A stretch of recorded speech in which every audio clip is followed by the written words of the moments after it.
everyone.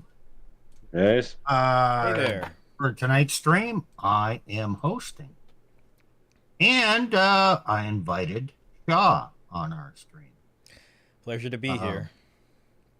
why don't you introduce yourself, Shaw?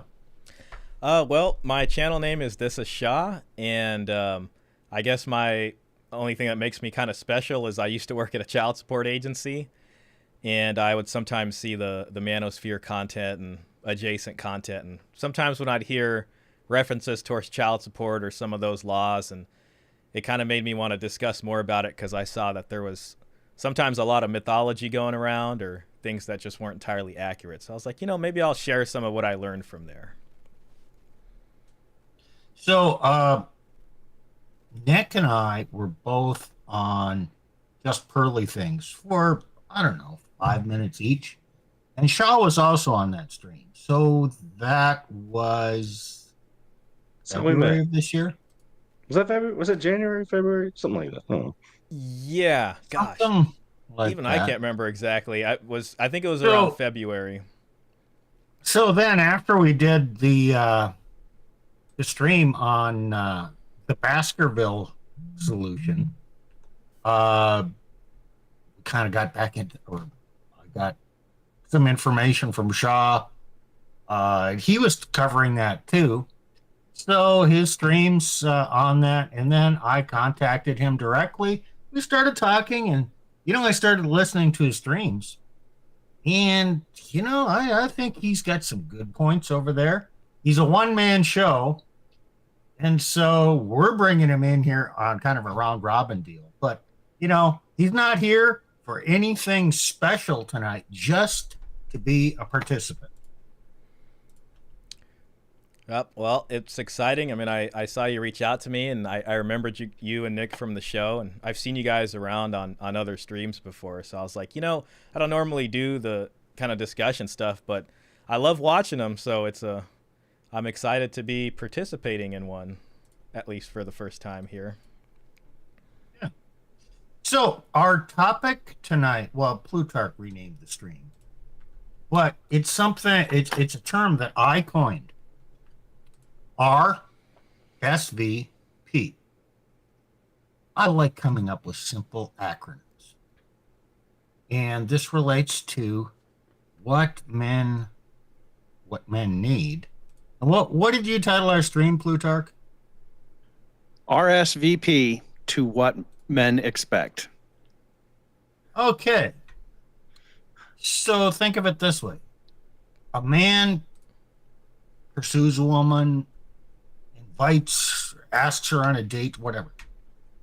It's a bid. It's an invitation.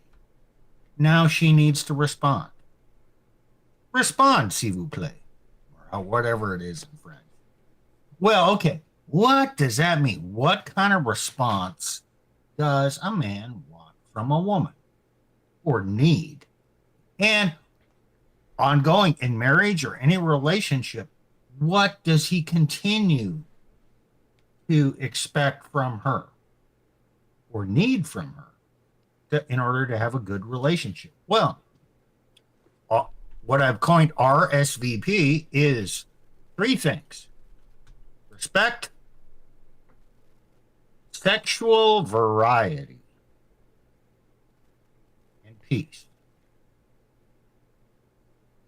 So that's what our stream is about tonight. It's really simple topics. And we're going to go through these one by one. And then we're just going to kind of do a free discussion about each one of these things as we go through this. So we kind of have a crossover stream between the Christian biblical view and the secular view. We're not Bible thumpers, but I like to quote the Bible. Well, and Nick is a former pastor, so he can cite the Bible. So if you're not Christian, well, you're going to have to suffer through. But keep in mind that the things we cite from the Bible are just wisdom. Even if you're non-Christian, even if you're Muslim, you know what? These are simple truths And, Bible is full of all kinds. So, let's start out with what a man needs from his wife, girlfriend, or really any woman, but primarily from his primary woman that belongs to him. Respect. So, how important is respect? Someone jump in here. Well, oh, please go go ahead. ahead. Well, I was just gonna say I think it's pretty important for me, and I would also say that I think both parties require that, or at least desire that from their partners, and I think there should definitely be a mutual respect. But absolutely, respect is important. I think for a healthy relationship. Okay. I'll pile on to that. I think for men, respect is the closest thing that they're going to get to what you might call love. For women, I mean, yes, you absolutely must respect them, but it's different because they react to different things. They want different things out of a relationship. So, if a man might say, "Oh, well, being loyal is being respectful," where a woman might say, "Providing is is respecting me. It's respecting my time and my, and helping me take care of the family," right? So, yes, respect is required, and for both. I think it looks different though, and for men, it's loyalty. It's well, not talking back. Yeah, or if you catch what I mean, it's like listening to me, respecting the authority as the leader of the house, staying loyal, staying faithful. I think the men would value those things more. Got anything, Nick? So respect. I mean, that means to give admiration, adoration. So to have a positive opinion of somebody that is an authority over you, generally speaking. I mean, you can respect somebody that's your equal as well, but it is to give them recognition for who they are and not. It's the opposite of revulsion. What's the other one we would say? Yeah, we'll get into that. Yeah. Oh, am I Okay, jumping? I'm so jumping too quick. yeah, Huh? you're jumping ahead. Uh, Okay, so I want to quote Ephesians chapter 5, verses 31 through 33. Okay, it starts out quoting from Genesis. For this reason, a man shall leave his father and mother and be joined to his wife, and the two shall become one flesh. This is a great mystery, and I mean in reference to Christ and the church. However, let each one of you love his wife as himself, and let the wife see that she respects her husband. So, respect and love are similar but different. For some reason, St. Paul needs to emphasize men to love his wife and for women to respect her husband. Now, there is a component of submission and hierarchy in here. And love has not so much submission in it. Love includes sacrifice. Respect includes submission. That's my thought. Yeah, the topic of love and the difference from between that and respect is really interesting, and it kind of reminds me of Plato's Symposium, which I read once a long time ago, and they talk about the different forms of love, and it ultimately goes to, I think, Socrates talking to Diotima, and he tells him that there's a beloved and then there's one doing the loving. And Plutarch, when you mention that the closest thing a man can get to, so-called love in that sense, I hope I'm not misquoting you, is respect. It kind of reminded me of that, because I think a lot of times men will maybe put love, especially as we see it, today, in the modern day, and almost pedestalize the woman or try to do everything and almost submit to her, basically, in that sense. And it always seems to end badly, versus focusing on something else, maybe a higher purpose, or God, and at least having some kind of respect to get a relationship going.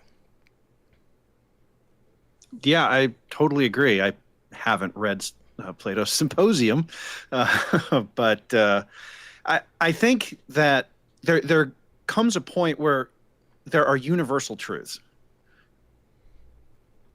and Plato does a great job of putting down some universal truths in writing. And we would be well served if everyone would read more and think more. But the idea that we can pedestalize women into respecting us, I think, is a fetishization of love. We've sort of, you know what I mean? We've made love the object and the desire of our purpose and being, and it's not. It's a good thing, but your purpose and being is going to be it's going to be a list of other things. And if you do those things, you might get love, but this is just trying to buy love. Well, there's another insight in this Bible passage. This is a great mystery, and I mean in reference to Christ and the church. Okay. Earlier in Ephesians, it says, in the marital relationship, the husband is equated to Christ, and the wife is equated to the church. Okay. So, in reference to that, and it's a mystery, but how did Christ love the church? He sacrificed. He sacrificed. He was willing to die. Now, that's for not man, all he did, though. Well, what's that? That's not all he did. He also gave. He's the one who gave. He was the one who was there on the Mount giving the Ten Commandments, according to Christianity, right? Right. He gave the Ten Commandments, and he also expounded upon the law in the Sermon on the Mount. Sure.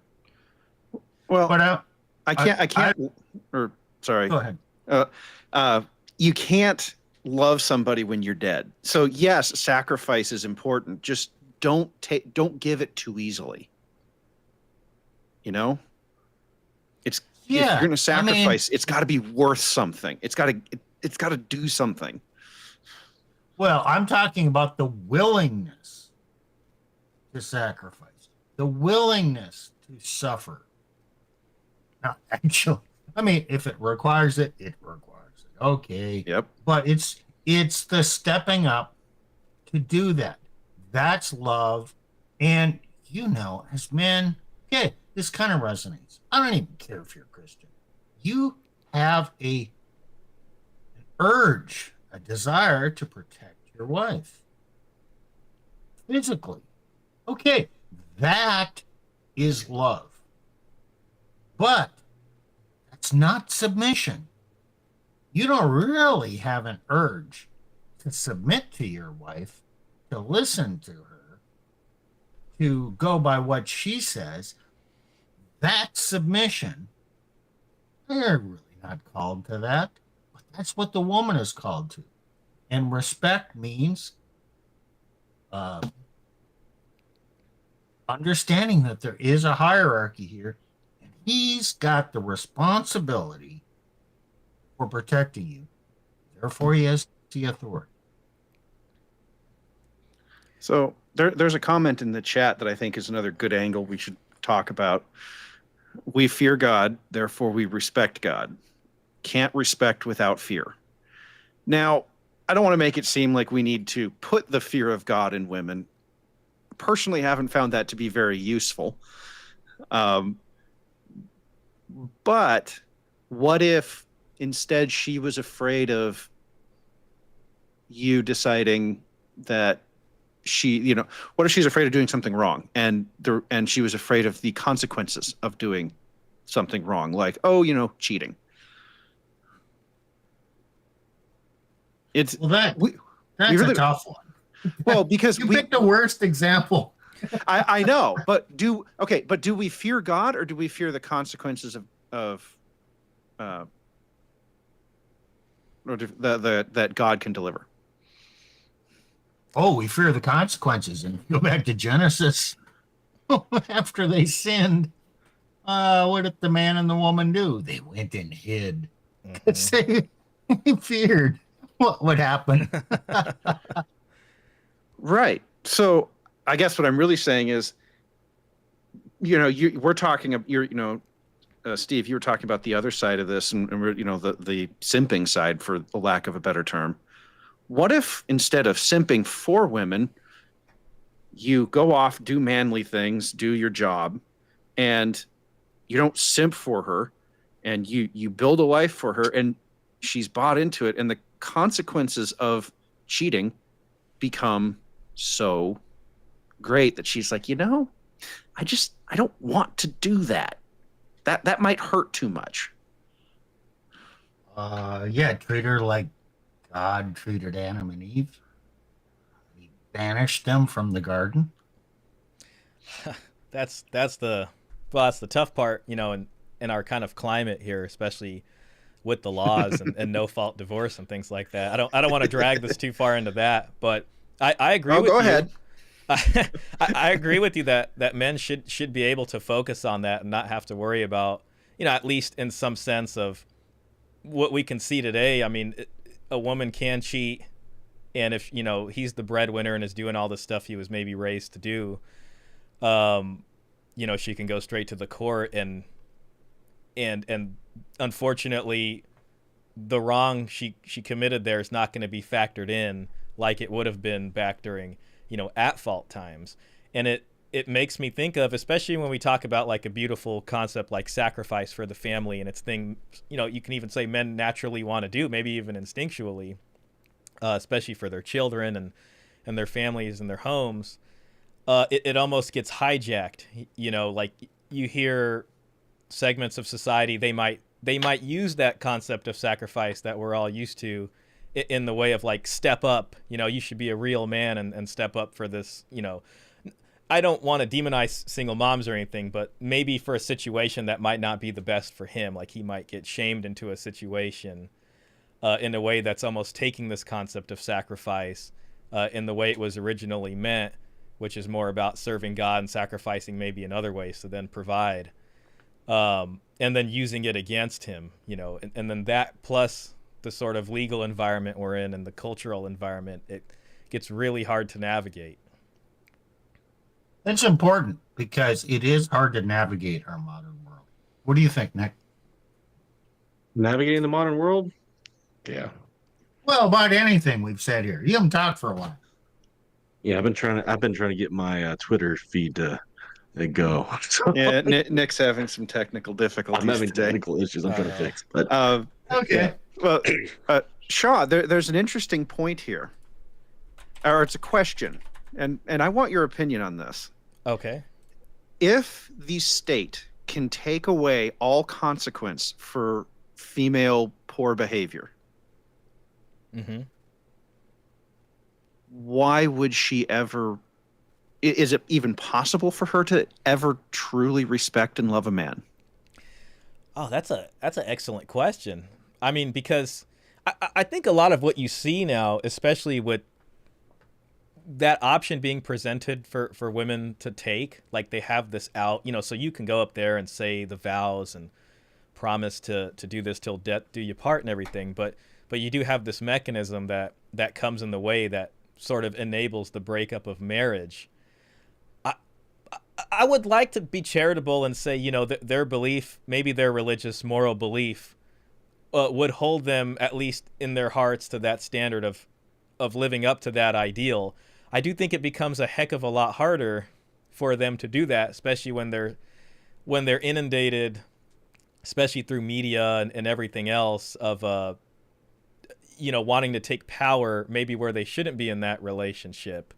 And you kind of see this a lot now that they have that option. They almost kind of use it as another club to beat on the man of like, well, you weren't doing this right, you weren't doing this right, and no matter how much the man bends over to try to do all these things, it still becomes in this, which is essentially a huge display of disrespect to the husband and a lack of appreciation there. It just keeps moving the goalpost in this way. So it definitely becomes harder. I would like to still believe there's a way out there, but that's very hard to do. And I tend to get stuck into this aspect because, I kind of look at marriage as there being a spiritual aspect, and then also kind of being a material aspect. And one thing I've been doing just for fun is digging into things like the dowry and how marriage contracts used to work a long time ago. And, for a long time, even through Christendom, there was a very real material aspect to this contract, which involved a dowry or some type of marriage transaction. And families and alliances and all sorts of stuff. Yeah, exactly. And then it was spiritually sealed through the church, once the stuff was figured out. And things like love, is almost antagonistic to the way these things were built and what kept society, in marriage especially, balanced in that way. Michael Sand talked about fear.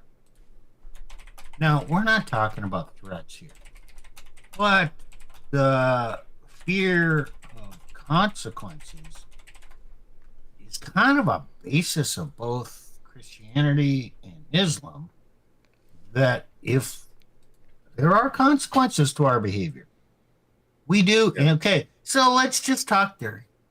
There kind of has to be a little bit of fear of consequences. Now, if the state removes all consequences, removes fear, and it makes doing what we're called to do that much more difficult. So back to the dowry issue. So the woman's family would have to provide the dowry to the man in the Western world, right? A certain amount of money. What would happen if she breached the marriage or became unfaithful? What would happen to the dowry money? Well, so, there's, and just to split that up into two, like, okay, if she does something or if he does something, if she does something, then typically, he would keep the dowry. If he does something, then, he might have to pay that dowry back to the family because there is a breach of contract there. And you saw this almost happening with King Henry VIII. And he was married to a woman that his older brother Arthur had died. And there was, I can't remember what the currency was, but it was like 200,000. I don't know if it was ducats or what was the dowry amount. And it was heavily influenced after he passed away that King Henry would then marry her because there was still another 100,000 to be paid out. And he did. And then towards the end of that, they're married for a good while. And, that ended basically. And that, I think the next wife was for Anne Boleyn, was who he wanted. And there was a lot of talk there about, hey, you're going to have to pay the dowry back. Ultimately, he got away with it in that sense. But for the most part, yes, that was a huge factor in keeping the behavior of this man. And as you look at the evolution of dowry, in ancient times, like you could say the ancient Hebrew Israelites, Mesopotamia, ancient Egypt, it was typically a bride price, and you'd also see a polygyny occurring there. And a lot of that had to do with the economics of it at the time, with women having a substantial part, in agriculture because they used different tools. Then when the plow was invented, men were typically doing it, and it evolved into a dowry. So in a society where you see long-term monogamous relationships or marriages, and you see differences in stratification in a man's income, you start to see dowry emerge. Because now families are looking at guys who have potential, and they're like, we want to marry our daughter into this family, and they might then start negotiating a different dowry, and that would vary between classes. So what they're essentially doing is saying, hey, we want you, Mr. high potential over here with a lot of options, to stay faithful to our daughter, and we're going to invest in you because we know it's going to be good for the family going forward to get it kicked off. Now, if he does something that breaches the contract, he'd have to pay it back. And if she does something, then, obviously she breached the contract, and he would be able to then keep it.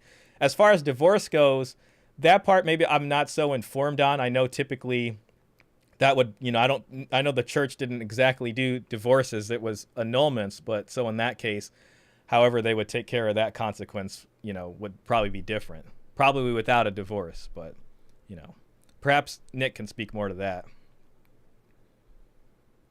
So the dowry, again, across different cultures is different. I've read about it. I know it existed. I really have not delved into the dowry besides that I know that happened. And it was some sort of security for the man or the woman, Exactly. in case crap went south. Mm-hmm. And it did. Not often, but it did happen. But also these families were connected. Again, the dowry assumed existed in a certain time and culture and place where they had certain moral systems, and marriage is not about just this romantic, oh, he loves me not, this sort of modern bullshit. Past 8 minute mark, modern crap. No, again, these were families that generally knew each other. Usually dowries didn't come with clandestine marriages. Although those did exist, but clandestine marriages usually were, they talk about this in old text where they basically go before the church, or they go before a magistrate or a church or a priest, whatever, and they marry in secret without the approval of either families. The families help orchestrate the marriages. Exactly. And the families enforce that also with the society and the churches. So I don't want to stay in dowries anymore because we need to move on. But the point is, dowries and the resolution of the money did represent a real penalty, a financial penalty. And the money did not go, the offending party did not get off with cash and prizes. So, in my experience, I'm twice divorced. When the respect goes away, I saw two things come in. Kind of similar. Respect is replaced by disgust and contempt. In men, you can detect when someone has contempt for you, when someone has disgust for you. Yeah. When you detect those, and revulsion, yes. Yeah. When you detect that from your wife or your girlfriend, sorry to say, my experience is it's over. You're done. You're giving me flashbacks right now. Or Shaw. No, please go ahead, Nick. I don't want to interrupt you. Sorry. I can go after. It's no problem. So yeah, if there's revulsion, it's the complete opposite of respect. She is not. How can you respect somebody that you have utter disgust for, or that you internally just despise? And so this is what men expect in women. R.S.V.P, R.S.V.P. We're still on R. If you don't have respect, you don't have anything. Because if you don't have respect, she is not looking at you as to meet her needs. She's not looking at you as somebody to admire. She's looking at you to throw on somebody to blame and possibly throw under the bus while she may be monkey branching to somebody else. Because a lot of times when they stop respecting you, not all the time, but when a woman stops respecting a man, sometimes it's deserved. Like, honestly, sometimes it can be deserved. There's some instances where a man, it's harder. You can't really respect a man that, is, could be a abuser, or, and I mean that in its classical uh, sense of, actual violence. Um, So at that point, hard to Nick, respect a man she that's an might be abuser riding a or donkey. is, yeah, and she's monkey branching, and sometimes with somewhat good reason, some not much reason at all. So at that point, Nick, she might be riding a donkey to find a horse. Yeah. What were you going to say, Shaw? You were just giving me flashbacks to when I worked at child support, and to me it always seemed like a light switch because I would interview the parents separately a lot of the times. It was rare they came in together. If they came in together, it meant they at least had some decent communication between themselves. But I would see that look of utter contempt and disgust that especially the ex-wife or soon-to-be ex-wife or ex-girlfriend had for the husband. And when I would interview the husband, it was like he didn't even understand what happened. Like he was still caught off guard. He was still in love. And I remember seeing that, like, especially with one woman, and I was discussing something called a stipulation, and I'm explaining to her that, he can either sign this, or if he disagrees, we can go to court. And she was like, I'm just going to call him right now and just have him sign it. And she was just talking about him in a way that was like, oh my God, like he just didn't know. And then, he's still over here hoping that, it can repair this and fix this. And in my mind, I'm like, oh yeah, this is not looking good. But the key there, I think that's really important is also it's not indifference. Like it's an actual, really, it is a disgust. It is a contempt there. And it did seem like a light switch. And I think that's why things like even the red pill, and maybe not its current manifestation with the sort of shock and awe content, but the way the red pill originally, was, at least a few years back, helping men understand what cultivates attraction and what diminishes it. Things like, frame or passing they'd call them, shit test. Forgive me for cursing here, but things like that. Minutes. Yeah. Okay. Perfect. Yeah. But things like that's another reason why, red pill has made this sort of impact now into society or culture as it is, whether people like it or not, because a guy like that who might have been doing everything he could for her ends up in a light switch effect situation like that, where she no longer respects him, and she's not even indifferent to him. She's disgusted by him. And a guy is 6 months behind.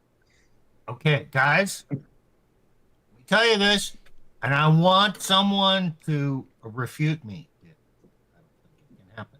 If he has contempt or disgust for you, there is no recovery.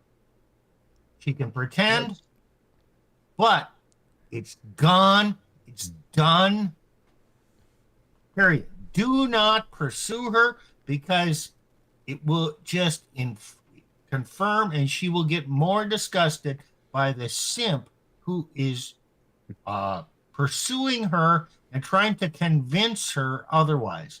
The contempt, that's done. Once she shows that, I have not come up with a way that ever sees a recovery. Now, okay, everything is possible in God. With God, whatever. Prayer is not going to change her mind. Just accept it. What do you say, Nick? Well, I'm actually going to quote a woman. That's dangerous. But Mama knew. Mama knew. She said, Nick, I know you're religious and you think God can change people. Said, there's a remote possibility that could happen. But normally speaking, a leopard doesn't change her spots. Well, Nick, if you're looking for somebody to disagree with you, I can't. That was the story of the end of my first marriage. Like, once a woman has decided she's done with you, not only is she done with you, she's going to do everything she can to destroy you on the way out, because that's what disgust does. Even if they get rewarded for it.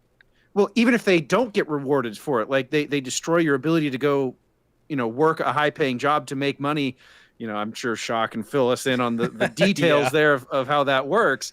And maybe he has examples of women who've destroyed a guy's ability to make money and how it hurts them. But, women would much rather spite a man who they hate, and disgust is just another term for hate, than they would even take the cash and prizes. They want the cash and prizes, but like it's wild. When they hate you, they hate you.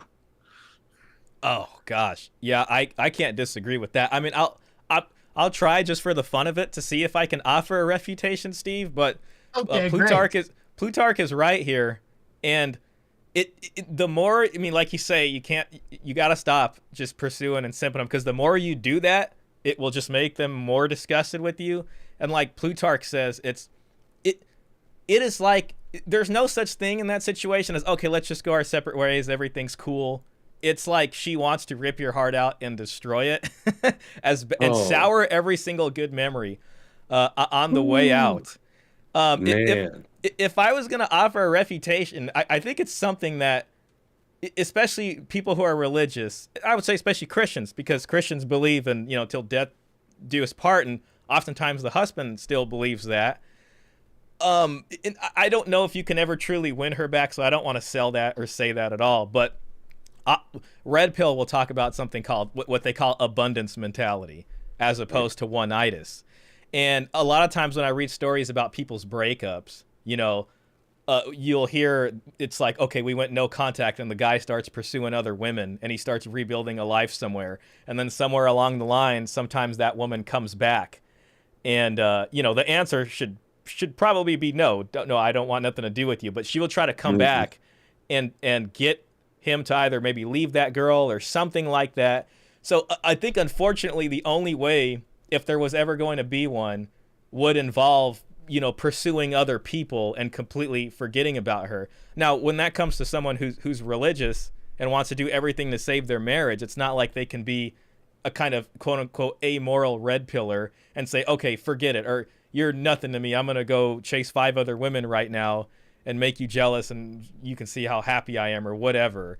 It's not really an option. So they tend to keep pursuing to try to save the marriage and do everything they can, marriage counseling, whatever. I'm going to do the chore play. I'm going to make sure I help with the dishes tonight. You further dig yourself a hole. Yeah, and again, to what Plutarch was saying, I mean, this is stuff I saw that they will destroy the man's ability to do that. I mean, we're seeing that. And the church enables that. That's the... Oh, sorry, I thought I lost you guys for a minute. No, this is akin to the 5 stages of grief, and one of them is bargaining. Okay, and we're going to move on after I make this statement. Yeah, it's denial, it's bargaining. But you cannot negotiate desire. Period. Okay, so that's respect. Okay, we talked about what respect is, and men can detect disgust and contempt. Okay, you know what? It's over. I've never seen a miracle in my life. Yeah, okay, so a miracle could happen, but I've never seen one. So now, okay, the next thing. Remember, R.S.V.P, sexual variety. Okay, now, as a preface. They're linked, though, aren't they? Respect and sexual variety? Okay. Okay. Yeah, there's kind of a manosphere meme. I think it's the truth that women in their 20s, early 20s, okay, from, well, some say 16, but let's just say 18 to 25. Call it the college years. The women are at their prime with fertility and beauty, and their bodies are nice. And they think they got the world by the tail. They haven't done anything to earn it, but they're at the peak. And they're following their instincts. And Uh, kind of having fun with the Chads, the bad boys, um, the fuck boys. Man, okay, they're not concerned about marriage in the future. It's live life and have fun now. And as they get 27, 28, these same women, ooh, biological clock starts ticking. I want to have babies. Well, those bad boys are not suitable fathers. So I need to find a nice guy. All of a sudden, their price goes up. Where they were giving it away free to those other guys, now they're raising the bar. They're going to, okay, I'm not that kind of girl. So move into finding the nice guy. And the nice guy, okay, I'm not that wanton woman. That's in my past. Now I'm the proper woman. And so he's not going to do those things for the nice guy that she did for the bad boy. Well, yeah, I can experience. I have an experience to test. I can testify to that. So, I supposedly, I was a virgin and I was a Christian. I'm still a Christian man, but I had married what I thought was a virgin. There is no evidence of that, but let's put it that way. But then I saw some text messages and Facebook messages a few months later that indicated pretty clearly otherwise. And let's just say 11 years of starfish experience with that in the back of your head. Or she's crazy for these other guys and you're settling for this once every couple months bull crap starfish lackluster sex. But I was faithful. Well, does that play back to respect, do you think? Because I had a similar experience to you, Nick, except in my case, I actually knew quite a bit of her history. I actually made her tell it to me. Right. And even then, she didn't, I think some of it is they really do think that they need to like, oh, he won't respect me, or he won't, give me the same sort of princess treatment, for lack of a better term, that he would a virgin. So I have to say, I have to behave how I think, as the woman thinks, these guys want me to behave how I think, because they know that they were whores before. They do. And so they're like, oh, well, I have to behave in a way that's not that to prove that I'm not a whore. Sounds like an overcompensation type thing, and it because that damage, or maybe trauma would be the right word, is there from those past experiences, and they're trying to get this buzzer beater marriage or something, and they try to overcompensate. Not trauma.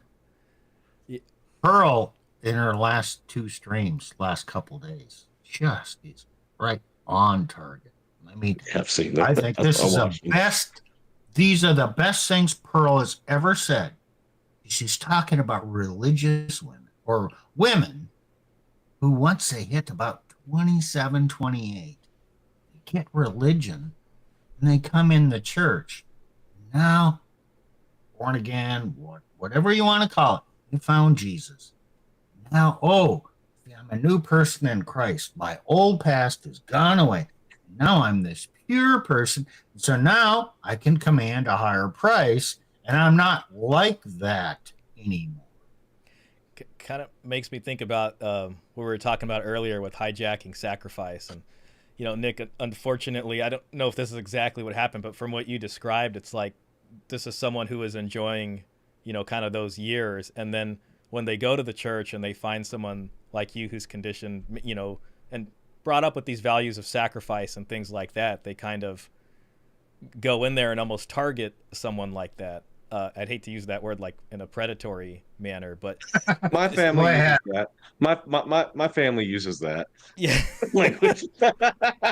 They told me. Okay. Okay. Nick's woman was not raised that way. She was raised in a religious family. So don't think just because your woman was raised in a religious family, goes through her early 20s, that she didn't go through a really rebellious, whatever phase. Right, Nick? Oh You don't yeah. know. And, Okay, we're and you know what? speculating here. You know what? And her parents won't tell you. oh gosh, yeah, that's a good point. I, it's unfortunate. The lying part is especially bad. I'd like to be charitable and think people can turn around, and I want to be that guy. And it sounds like in Plutarch's case, at least the person he was with was honest about it, or he at least got that out of her. Um, but to completely lie She was about, trying to reform really hard. yeah, well, yeah, and it's like with Nick's case, it sounds like that's something that was built off of hiding that stuff, and she knows your values and what you valued. So that to me just makes it so much worse when you find out that they're lying about things the whole time. And And then the church tells you, oh, just suck it up, love her anyways, forgive and move on. And simp, simp, simp, just love and sacrifice more. Doesn't matter. You're doing something wrong. That's why you have a dead bedroom, blah, blah, blah. It's bullshit. yeah, I So, think that. Sorry, go on, Steve. oh, I was going to throw it back to you. You've talked about the Madonna horror complex. Oh yes. I think that's where we need to bring that in and say how There you that go. relates. Yeah, the Madonna horror complex is something that I've just thought about for myself, and I tend to view the world as this kind of balance between order and chaos. At least a lot of our religions, even going back to like ancient Egypt or ancient Sumer, it's about this almost struggle between order and chaos, and I think that plays out within ourselves. Like men, even when you see like these red pill things, like on the one hand they will say they want a submissive wife who stays at home and is nurturing and all these things, but on the other hand you might see them also chasing the OnlyFans type of girl, or someone that's more like that. And it's like humans have this need also to kind of chase excitement or to introduce a little bit of chaos into their life, I guess, to feel alive or happy or something like that sometimes. And sometimes that can go off the rails, and I think a lot of the time religion tries to help us deal with that in some way. But I think men especially are kind of caught up in this Madonna whore complex where maybe they see their wife one way, but then they still have this deep desire. I mean, it might manifest as a husband looking at the nudie vids secretly in his marriage when maybe he shouldn't be doing that. And then women on their side also have. When I once had a coworker, and she was telling me, I think it was like a show she watched, or a friend, and in the show the lady said to the other lady that prison guy is the best sex of your life, but you don't marry prison guy. So in a way they have their sort of desire for the bad boy, which is chaos, and then they also have this other desire for the provider good guy, right? And these two things are roaring, like in a eternal struggle inside of us in a way. Rollo recently talked in the past couple days, week, whatever, talked about 80, 20, 4.5.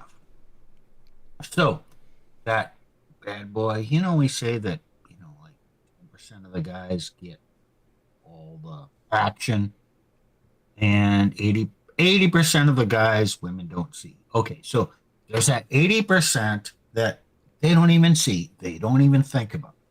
4.5%, it's on. Those are the desirable men. Okay, that's who she had fun with in her early 20s. Then, next stage, Time to find a man to raise a family. Well, not one of those 4.5 guys, because that's not what he's about. He's fun.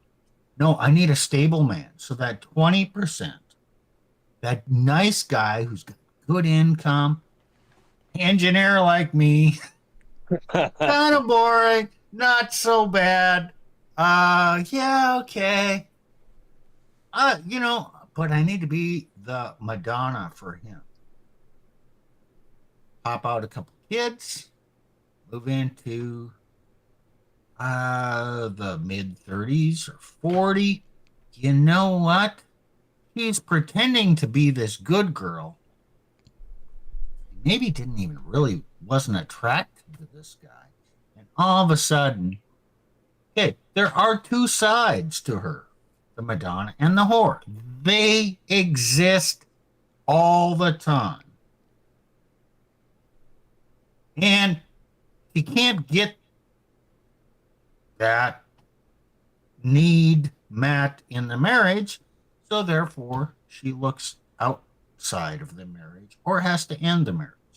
So, this my advice to men is recognize that your wife is not the pure thing, even if she was pure when you married her. She still has this instinct to be. Okay, I'm going to be blunt about this. Be kind of treated like a whore in the bedroom. And we know this is true because look at the popularity of 50 Shades of Grey. That's a good point. Yeah. Now, It's outsold Harry Potter in 2012.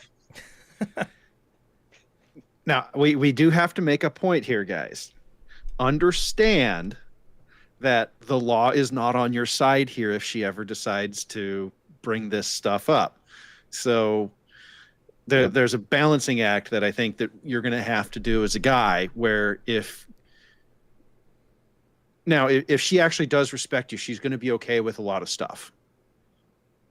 And I am not a fan of, just ask for permission for every possible thing you might want to do. I don't think that works. I think that makes you look like a beyond beta simp. Like, no, don't do that. But it's okay to have a conversation about sex outside of actually having sex, so that you can get an idea for, what she's, where she might draw some lines. And different women will draw different lines. Some women are freaky, but honestly, guys, a lot of them aren't. It probably sits on a bell curve, because fucking everything sits on a bell curve. And you're going to have some women out there who are, oh no, you just, all I do is the starfish. I was watching a video about different types of sex in Japan. There's a Canadian guy who was dating Japanese girls, and what he described was very similar to this. You had some who were like, you basically couldn't touch them. Most of them were kind of normal, not too freaky, not too, buttoned down. And then there were the freaks. So, and that's a totally different culture. That's an Eastern Asian culture. So there's probably some truth to this. And and I'm going to say this, don't push them so far that they can bring it up to in court later. Also realize it's with you. Yes. They won't do that with you. That's a tough realization to have right there. And unfortunately, a lot of guys realize that maybe when they've been trying their best to try to figure out what's wrong or how come she's not in the mood or something like that, and then they find out she's cheating on him or something like that. And that's a dangerous time too. Even at child support, we had some unfortunate domestic violence type things happen in those situations. And a lot of times the red pill will get blamed, and they'll say it is meant to increase hate in men for women, but it's actually the opposite. That red pill helps men deal with what they call blue pill rage. sometimes called red pill rage. But if a guy doesn't kind of understand some of these things, when he runs into that situation, like the whole thing just snaps at once, and it's a very, very tough time to be in, especially, you know, for a man. I got 2 comments on this. There's a risk for not giving her what she desires. If she desires some freaky stuff, you don't give it to her, you're at risk for divorce. Yes. You guys have talked about the risk of doing it when she's not into it. Now, the second point is she can accuse you of anything, anytime, whether it really happened or whether it didn't. yes. Oh yeah. Just because you did it and she accuses you and she was into it at the time, okay, you got no defense. Just because you never did it and she accuses you of that, you have no defense. Yeah, you better hope there was like 20 CCTV cameras with audio Oh, during that shit. entire span recording. And then you can get in trouble for doing that if you're in a 2-party state. You're controlling. Yeah, I hear what you guys are saying. I mean, and just, you know, even in my own experience, I've heard women tell me, because women have some interesting desires sometimes that border on 50 Shades of Grey style things. They'll tell you, and you know, some of them have said things to me where I've imagined it for a moment and I thought, say you did that for her, and then suddenly they decide to say, hey, this person did that to me. You'd be in some pretty big trouble. I think there was a baseball player, major league guy, Trevor Bauer, and he was on the Dodgers, and he spent a night with this woman, I think, that he met off Instagram. It was pretty risky on his part, and she was talking to him in the text messages about all these things that she wanted, and they engaged in some of that. But the next day she said he did all these violent things to me, and he lost his position on the Dodgers. I think he's playing in Japan. He was finally, I think, acquitted, and everything came clear, but this was years later. This is after he was no longer on the Dodgers anymore. And, you know, finally the DMs are released when the case was done. So yeah, to Plutarch's point, that stuff can happen, does happen, and we have all the evidence for it happening. So, Plutarch mentioned, talk about it. Talk. And then communicate, find out what she wants. Talk about it for 2-3 weeks if you're married. Before you do that, you know, a lot of guys will say, you know, then get her to put something down in writing. You know, you got to make up your mind there. But again, I want to emphasize, you need to communicate. And if she wants this kind of stuff, you're at risk if you don't provide it. And remember, 50 Shades of Grey was very popular.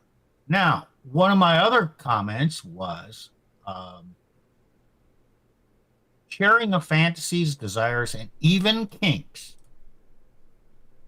promotes honest communication. Okay, so communicate these things. And, you know, this puritanical Christian view. Oh, we can't do that. Okay, if she's saying we can't do that, well, that's sinful. You know what? A lot of things women resist are not sinful. And a lot of the time she's resisting that is she is trying to live this or keep this mask of her purity. Right. And what are the 3 things they lie about? Yeah, you need to communicate, and don't listen only to her words. Watch her reactions, and then factor in things she told you in the past. And you can form a big picture, because she will lie about what things, Nick? IPA, as you said. This is Seven-Man or Steve Sandman's your acronym, Well, right? IPA is infidelity, promiscuity, and abortion, but they all relate to sexual purity. He does not want to be thought of as the whore. she kind of wants to. A lot of women want to experience that. And So, but she can be those things with other guys, right? many women She have. can have that freedom, but she's afraid to take that mask off with the man because she's afraid she won't be loved for who she is. No, she's afraid of not being loved. She will never be loved for who she is because she's never shown him who she is. She's too afraid. Do you mind if I pose a question based off of that? Go ahead. What do you think maybe we could do differently to help men, guys kind of coming up and growing up now to understand how to deal with that, or to provide an avenue that might even help, let's say religious folks in a marriage be able to accommodate some of that stuff? Or because it seems like a lot of the folks, especially from the generation prior, they aren't taught about that kind of stuff, or they grow up maybe even thinking that kind of stuff is wrong, even if it is within a marriage. So it's like, what can the culture do differently to help guys not sort of fall in that trap or position? First thing I want to point out is young women in their promiscuous stage. So let's just assume this happens to a lot of women. In their promiscuous stage, in order to do that, they take artificial birth control. It changes their, it shuts down their cycle or changes it. But it also scrambles their, not scrambles, changes their perceptions. It makes them feel, okay, this is scientific, makes them perceive things in their brain as if they're pregnant. So in that state, they are actually attracted to different men. The ovulation, the normal cycle process, varies a woman's hormones and her thinking and her desires. So if you find a woman, she's your girlfriend, and she's on birth control, and then you marry her, and then she goes off birth control, there's a really good chance that she will no longer be attracted to you. I have heard of that. Then these things, this starfish sex. Okay, she has. Think about this. Okay, the body is designed to bring two biologically compatible people together. So, gets married to this guy. She goes off birth control. Now, yick. I don't like this guy. He doesn't smell right. Because pheromones matter. Brings the right people together.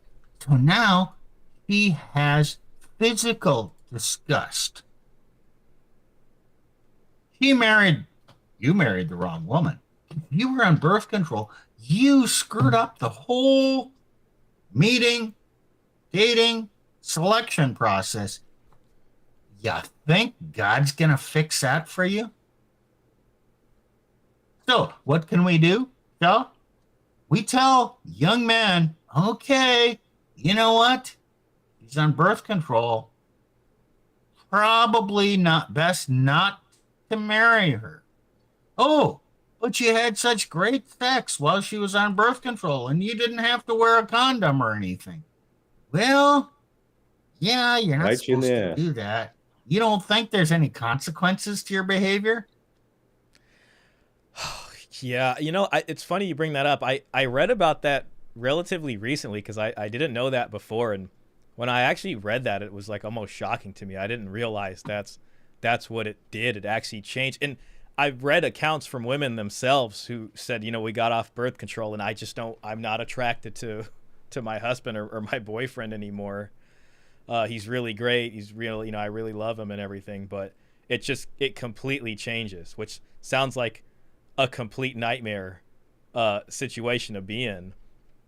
And, it just as a child support guy, I mean, not to scare anybody or anything, but the thing about birth control is it does fail sometimes, And then she gets pregnant, and you know, I kind of call this like a clash of expectations. When an event like that happens, in a discussion about if an event like that happens didn't happen before the event happened, then you'll start to see a clash of expectations. Maybe he thought she wasn't going to get pregnant, and he really didn't see himself going all the way with her. And maybe she thought, well, you know, whatever, if it happens, then I'm going to keep the baby or something like that. And then it becomes this thing where right even then, when she realizes she's pregnant and doesn't want to, you know, get rid of the baby or anything, she wants to keep the baby because that's what she wants to do. It's like right out the gate, you got it, they're broken up, and it's a child support case that's going to last the whole 18 years. So stuff like that happens. And gosh, so to go to Plutarch's point about communication, about sex, like maybe add that in there because you're playing with some pretty big, you know, important forces there, and that's why civilization had things like marriage to help. Don't fuck with nature. Exactly. Well, Shaw, I want to piggyback on that a little bit because, you know, we as a culture, particularly in the United States, although it can be elsewhere around the world, we have a very puritanical sort of taboo view of sex. And at least in society and culture, I'm not talking about our schools, that's a different topic for a different day. But even then, the schools tend to focus more on the physical dynamics of it, not the school doesn't teach you what the child support impacts of having a kid, even out of wedlock, are, right? Typically not. Sometimes an agency will do outreach. We did do that sometimes, but most kids are probably not getting that. So Right. You're not wrong. Yeah. So we need to be teaching our young ones as parents. Remember, you have the primary responsibility. You need to be teaching your young ones early, not just about the physical impacts of having kids and sex, but the legal impacts of having kids and sex. And maybe that's a late high school conversation. You know, I don't know if a 12-year-old's necessarily going to understand the abstract legal concepts here. Another thing, and we've been talking about this more and more, is, guys, you need to start just not dealing with women altogether. I hate to say it, but the easiest way to not run into any of these problems is to not deal with women. Yeah, but we like women. Oh, yeah. Well, you know what?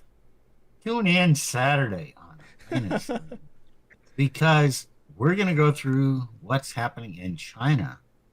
And yeah, I've seen some evidence in the US. Man, even hot, they're just saying, nah, not interested. To hot women. They're just not. There is a growing trend of women are just not worth the price or the drama. I qualify that. Almost all women are not worth it.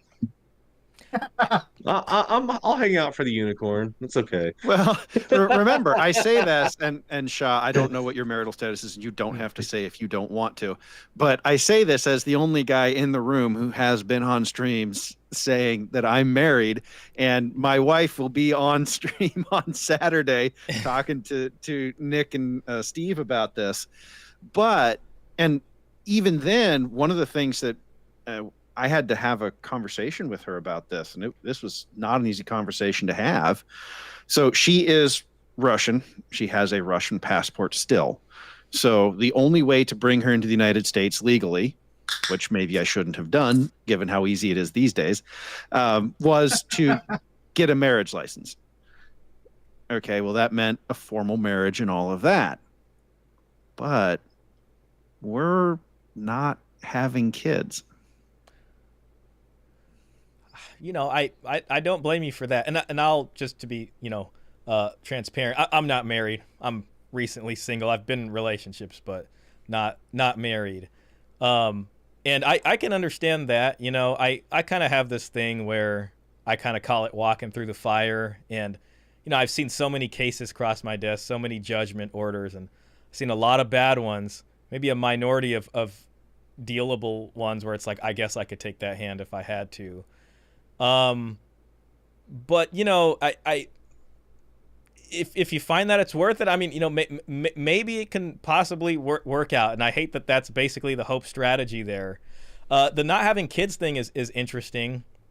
And I think, you know, God forbid if a divorce did happen, what it would look like for you is probably, it would definitely be a lot simpler. But it would be, you know, whatever was accumulated through that time being split.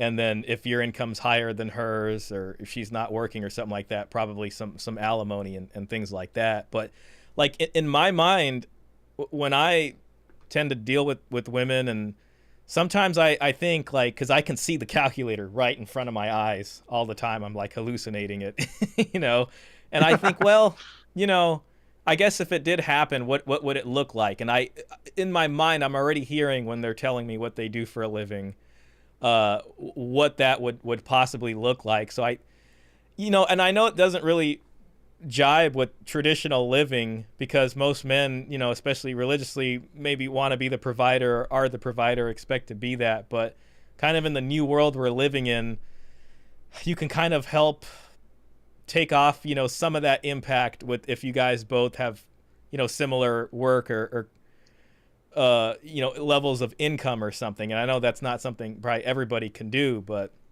that tends to be how I look at it now, in a way, you know. And I think a lot of guys maybe might be swearing off marriage. I know there's a large contingent that are also swearing off women altogether, which I don't blame them for.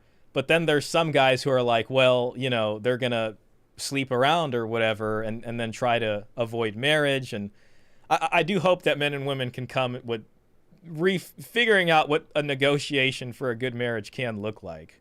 I do find that interesting. You're almost like the opposite of a passport bro. You know, you found someone from overseas, and I got some buddies who did that too. I had someone who worked at the child support agency with me, and he went through a nasty divorce. It was really bad. Fake domestic violence claims and everything. And imagine working there and going through that. You know, but later on, after a few years, he met, I think she was a Chinese woman from I can't even remember exactly, but, you know, one day he came into work, and he'd open up his lunch pail, and I'd smell all these amazing fragrant smells, and he seemed happy, and they're still doing okay. So, you know, just to put some hope out there. Well, a lot of guys will say, oh, don't bring them to the United States. And yeah, I understand what they're saying. That's a little bit of, they don't actually understand what's going on in the rest of the world. And this is a topic for a whole different stream. But my wife will be happy to fill you in just how horrifically feminist Russians are, because Russia is one of the birthplaces of modern feminism. And no-fault divorce. Yeah. Union. Yes, yes. So, you know, don't tell me that the answer is just go overseas. It's not that simple, because women are still women everywhere. Their biology is what it is. You have to accept that.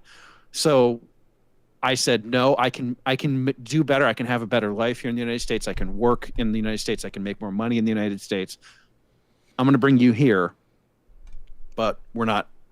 You know, I initially thought that we might have kids someday. But as I started going down this rabbit hole, and actually some of your videos have played into this decision of, no, we're actually not going to have kids, because it's just too damn risky. And people say, oh, well, getting married is risky. Yeah, it's risky, but I've been through the no kids divorce before. It's not that bad. It sucks. But There's also a financial factor here, right, Plutarch? The economy, other personal circumstances with finances. Kids are expensive. And you've shared some of that with me in the past. This is not the stream to go into that. But it's financially difficult to have a kid, even in an intact marriage. Yep. And you do think a wise man thinks about the financial consequences of having children should there be a divorce. Now, Nick, 7 kids. Yep. 7. But you know what? The made difference it in work. cost between 3 and 7 I made it in the work, bro. divorce is not that significant, is it, Shaw? Well, yeah. I'm sorry. Did you say, Nick, you had 7 kids? Is that what I Yep. heard? Wow. Yep. That's amazing. Hey, I respect that. I respect that a lot. And I definitely the kid factor adds to it, especially with expenses and all these kinds of things. I will tell you, I just spoke to someone. I was gonna react to a video that he did, but I spoke to him privately off stream, and he shared this with me because he made a video about his custody battle. He wasn't even legally married because, I'd see two kinds of cases: guys who were married and guys who had kid out of wedlock, and the guys who were married were paying a lot more money, let's just say. But there was the false domestic abuse claim, and he spent 4 years fighting for custody, and I kid you not, he spent at least $160,000 I believe it. fighting for that with the attorney's fees. And if you figure in the child support he was paying during that time, because child support's fast, we don't care what the fight's going on. We're just like, oh, you have 0% custody. Let me get the order ready so you can start paying. That was another $60,000 on top of that. So he was paying over $200,000 dealing with that. Unfortunately, it's not my desire to kind of push people away from having kids. Maybe Plutarch things, maybe you guys will decide differently in the future or whatever. I'd love to see people having that. The reason I really talk about this child support stuff is because it really bothers me that people who do well, work hard, pay taxes, are disincentivized from having kids.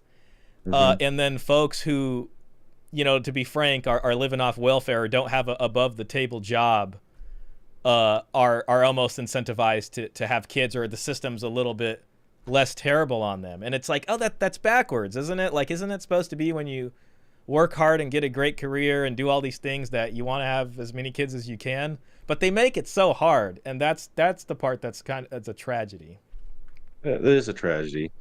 And yeah, look, 7 kids, the church, I honestly do think children are a blessing from the Lord. It's a great thing ordinarily. Do I regret any of my kids? Absolutely not. Do I love them all? Yes. I really envision myself, growing old with one woman, having raised a godly family, having lots and lots of grandkids, great grandkids, passing down my faith and my heritage. And guys, that's just not the reality we live in. And even some of the most conservative, I was one of the most conservative church pastors you could probably find. And I got totally fucked. And you can get totally fucked too. You think you can have everything right, she can, and you won't know. You could lose frame, or she just has agency. She'll step out on you for 6 months, and you're totally fucked. You're done. Light switch. Okay, let me try and bring this back, because we've kind of gone down a rabbit. Yeah, we went off a rabbit hole, but yeah. Hey, but let me bring it back. So, first of all, I'm going to have a Bible verse here, Bible passage. 1 Corinthians 7, 3-5. The husband should give to his wife her conjugal rights, and likewise the wife to the husband. For the wife does not rule over her own body, but the husband does. Likewise, the husband does not rule over his own body, but the wife does. Okay. Do not refuse one another, except perhaps by agreement for a season, that you may devote yourselves to prayer, then come together again, lest Satan tempt you through lack of self-control. That means when you get married, you give your conjugal rights to your spouse. You have a duty, the marital duty, to provide sex. That is the husband and the wife. Now, historically, when did you give that permission? In the marriage vows. You no longer have the right to decide, no, you know what? Not tonight. Not this week. Not next week. And if you're withholding sex for It's once a month, once every 2 months. Let me tell you guys, again, this is a signal that she's not into you. You might have had kids, but the sex is necessary because it's just part of marriage. And if she's depriving you of that, well, number one, back to that, she's not respecting you. And once the sex declines, you know what? That's red flag number two, that your marriage is on shaky ground. Probably in this modern age is going to come to an end. And then you're going to see a guy like Shaw, or worse, you're going to see most of the females that do his job or do that job. Yeah, you know, that's, and it's such a tough situation too. And you know, even beyond being part of marriage, it's, you know, it's a biological need that we all have, and husband and wives are, you know, supposed to help each other out with that, and it's supposed to be a thing. But it's like there's this tough thing where it's like, you know, she might say, "Oh, I'm not in the mood," or "I have a headache," and it puts guys in this tough position, you know, about what to do, because you can't, you know, you can maybe state these things and all that, but you know, obviously we can't, you know, there's nothing you can do if they say that. And that's where red pill stuff, I think, is really interesting to people, because guys will spend a lot of times in different forums or getting the kind of mainstream advice about what to do, like, you know, do date night or help with the dishes, maybe have dinner ready and have the rose petals. You cannot negotiate desire. Yeah, and then what happens is, you know, then the guys end up eventually over to the red pill. And the red pill subreddit, which started in 2012, the red pill was still used as a term prior to that, but that came out of guys on the seduction subreddit talking about trying to figure this out, and then the mods would come in and say, you know, we don't like where you guys are going with that conversation. And then the red pill was created so that guys can have a amoral conversation about it, not an immoral one, but a kind of, let's just see what this looks like under the hood and see what's creates the data. What's the data? Exactly. What creates attraction, what doesn't. Yeah. And then that's, you know, that's yet another reason the red pill is still alive out here, because guys end up in this situation, then they start learning things about frame, you know, passing the shit test, dread game, and all these kinds of things. And another thing they'll say is, you know, there used to be married TRP. That was like a whole separate subreddit, because they would say that is like the hardest version. Like that's the game on difficulty mode right there, right? You can't use abundance mentality. You can't just, most guys don't want to just walk away and leave their family, right? So it's like you're over leveraged. And you know, that's why that knowledge is really needed. But again, it's so tough. I mean, with the light switch, and it's kind of like we were discussing earlier, it's almost impossible. Like, I don't think I can really refute you, Steve, on that once that happens. Let me build on that. Okay, what did I do? Okay, I told you the fact of what marriage represents. I read you a Bible verse. Okay, that is like a Christian bringing out his Bible and saying, thumping it. You should be saved. The Bible says this. You know what? Great. You start bringing up a Bible verse and using facts and logic against a woman, or to convince your wife to reform herself and see the truth. Yeah, we've used this term. She's going to become drier than the Sahara Desert. It's not going to work. So that's where it ties into the red pill and the married red pill. And what Shaw said is the married red pill was a thing. There are a lot of dead bedrooms out there, and these guys would get together to share, okay, what the hell is going on? What can I do about this? I tried logic, tried talking to her. None of that works. What will work? Okay, men like to solve problems. And you know what? You can't stop us from solving problems and sharing information.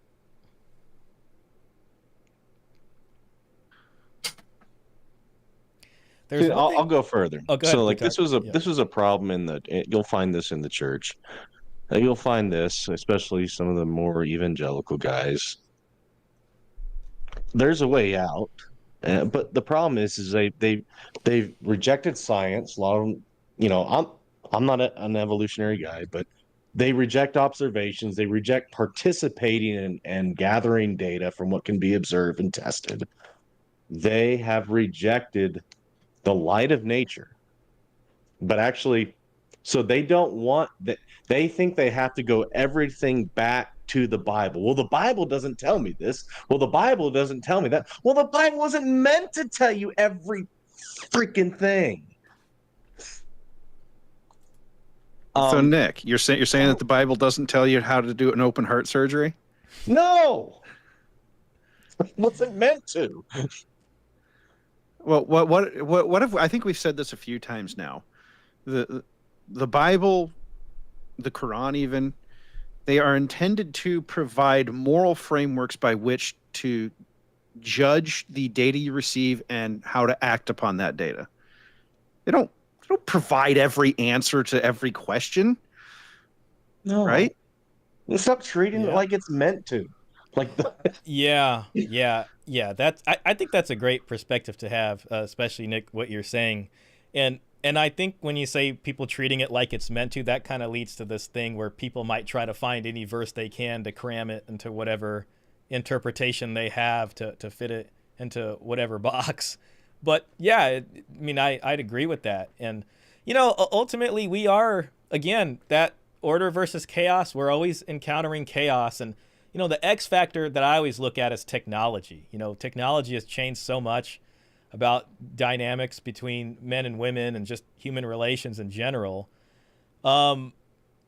Religion can give us a great framework, to Right. try to understand these things. Definitely, so that's important. But again, we're in a time where we're dealing with some stuff. Our forefathers probably didn't have to deal with. Everyone's got a cell phone in their pocket. They can see instant nudie pictures. They can talk to people instantly on dating apps and all these things. It is a different time, and it reminds me of like maybe when the printing press was new, and before that literacy was different. Then all of a sudden, tales of romantic chivalry became popular. And that was maybe like the second most created book after, other religious stuff. And that started going all throughout Europe into the New World. And it started creating a different culture. It changed so much about how things worked before. And now we've encountered another thing with social media and people just constantly on there. Now AI even. We only Yeah. we couldn't even Let me adapt rest, to please. iPhones and the internet. Now we have AI. Yeah. Well, so Shaw, you were talking about solutions earlier, and I want to point something out, and we'll probably get into this in future streams. But what you're pointing out here about the printing press is a key point that I think, particularly right now in culture, we don't focus on enough. Humanity has gone through these kind of technological upheavals in their society before. They got through them. Maybe we don't like the way they got through them, but they did it. Humanity's still here. We can do it again if we want to. Hey, we have to. Oh, Yeah. are you going to be irrational or rational? Right. Yeah, I agree with that too. Well- Go ahead, Steve. Go ahead. No. Well, I was just gonna say, and I think there's a kind of maybe even a liberating feeling of accepting that that's the situation we're in, because so many guys, I think, put so much pressure on themselves, especially when a divorce happens, and of course that's very sad. But I think if we can place it into a context of what we're actually dealing with, it can at least take a little bit of pressure off those guys to say, I did my best. I am in a new world. It is time to try to think of something new. And I've been trying to rack my brain over this too. This is why I'm even looking at things like marriage transactions, like the dowry. Like maybe we can't bring it back how it was, but maybe we can learn something from that and try to think what else is missing from marriage that used to be there, and how can it maybe apply today in some ways. So we're in this place where, Man. I mean, we need creativity. Men want to find solutions. Hey, that's what the four of us are doing here. We're first of all, before you can find a solution, you have to define what's going on. Talk about, okay, we're talking about what men really need. R.S.V.P. Okay, not getting it. Okay, women, take note. This is what men need if you want to have a good marriage. Okay, now we're talking about a lot of the things that get in the way of this, the problems in the world. Just discussing it, defining the problem, will lead us closer to a solution. And we are providing a few tidbits of solutions throughout this. So, guys, are you ready to move on to the last point in the piece? Sounds Sure. good to me. Okay. Remember, and want respect, sexual variety. Okay, you know what? It's not a sin to have lights or sex with the lights on. Various positions are okay for you ladies to do. Don't be prudes because it's no fun. Okay, so the last one is peace. Men want peace. They're working hard to support their family. And he comes home. What reason does he come home for if the minute he walks in the door, she's telling him that, oh, you left your socks on the floor last night and I had to pick them up. And you know what? The garbage stinks. You should have taken it out this morning. Oh, man, that's not peace.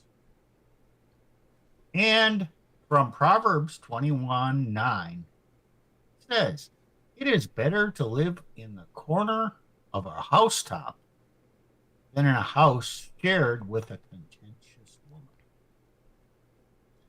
Okay, nagging does not promote peace.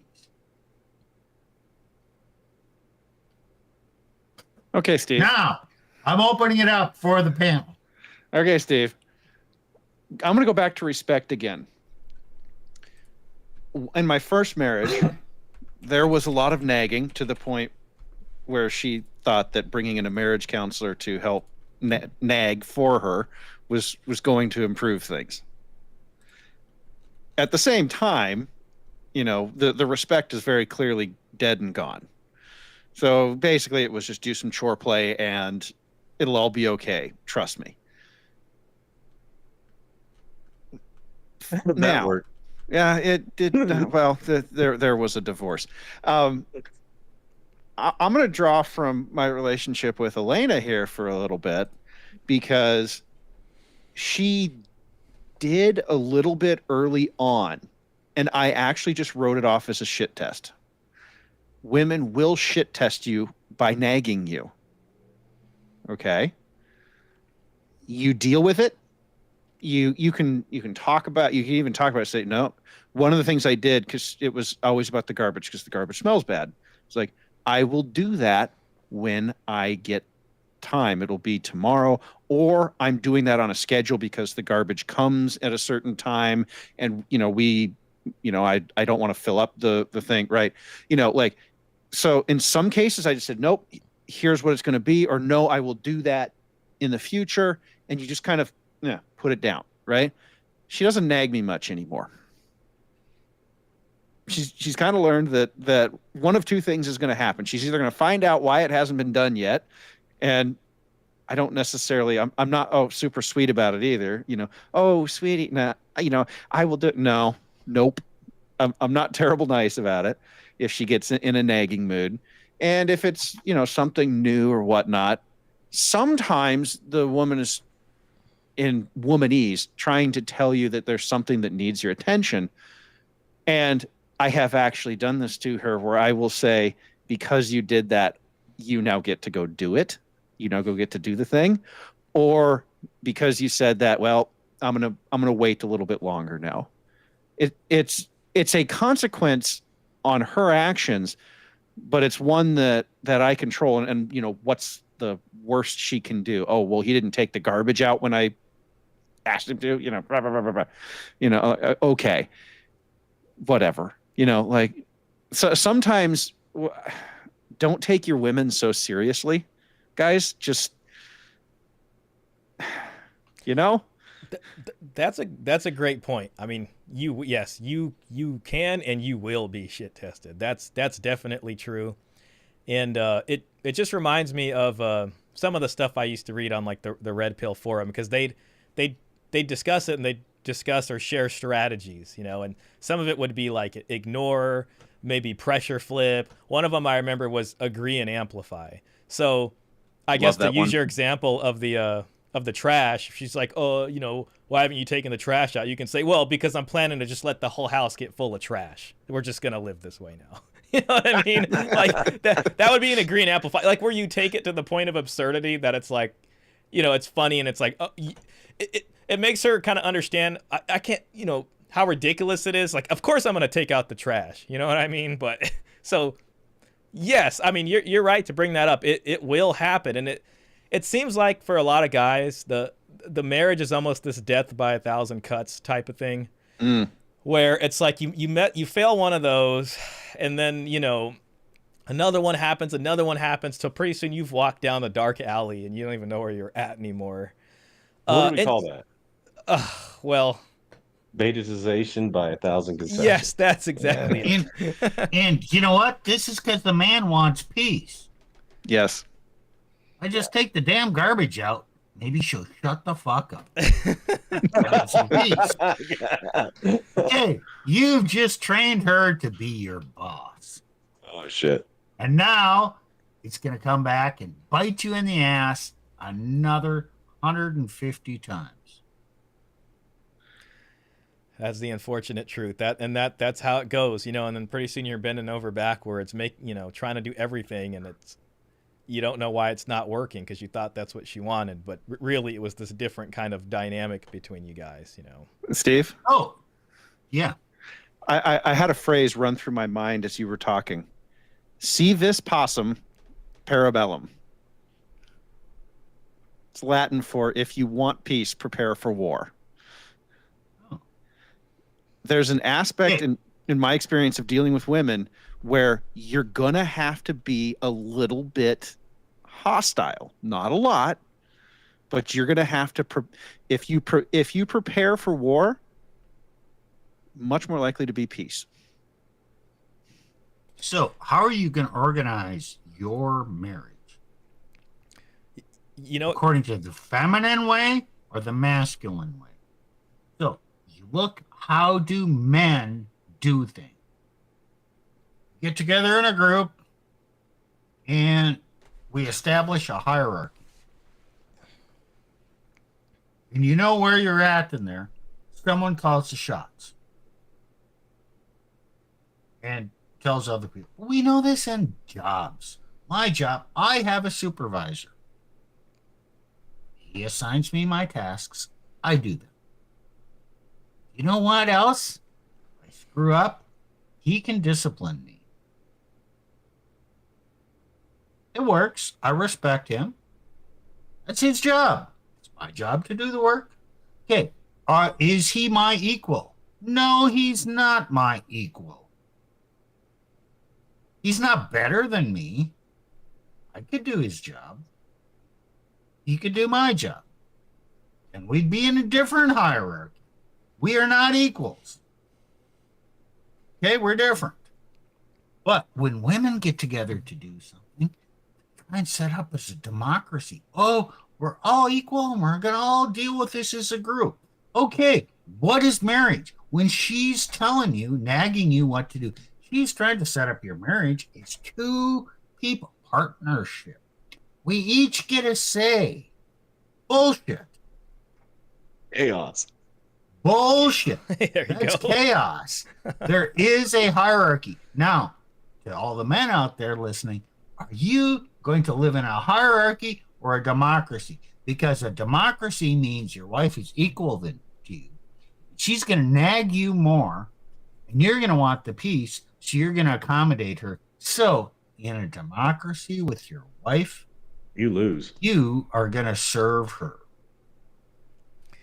Yeah.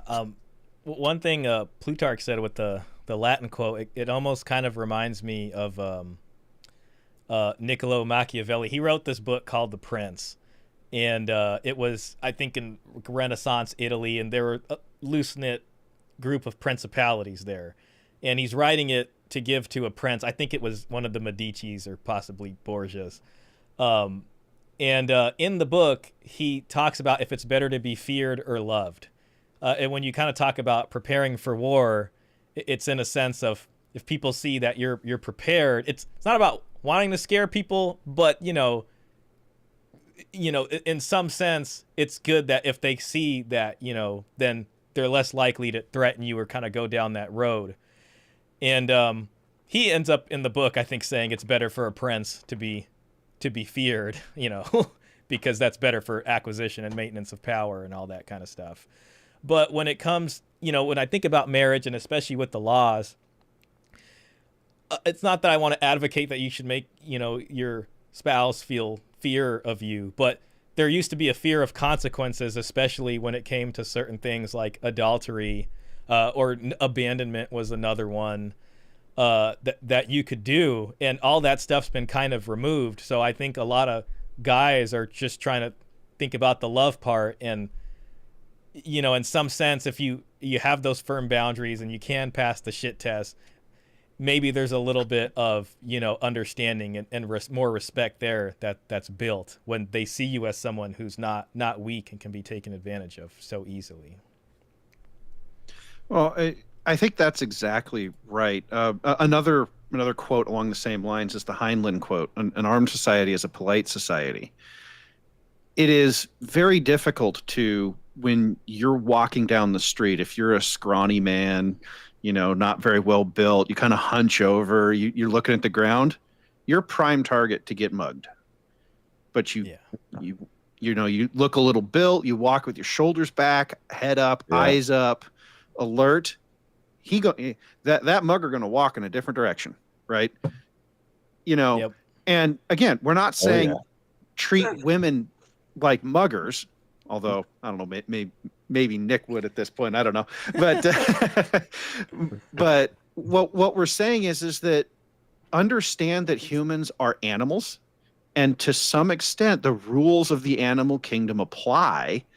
And I think that you mentioned Machiavelli. That's kind of what he's getting at. If you want to acquire power and wealth, be feared. It's a great way to do it. Is it so much fear, or is it respect? Because is there a hint of respect in that fear? I think.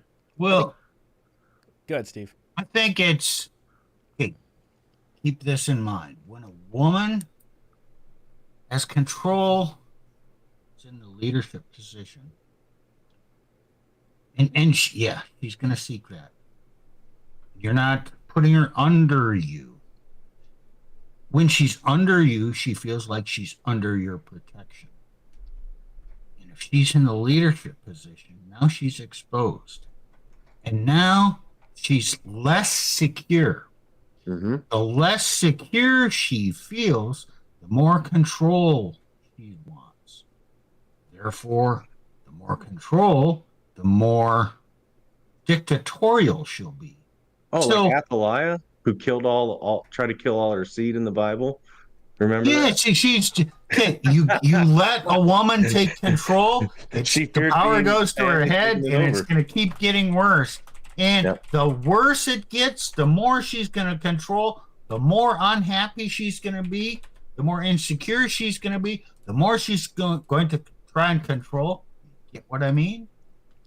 She's not happy in that position, but she's driven to that position because of the curse of Genesis.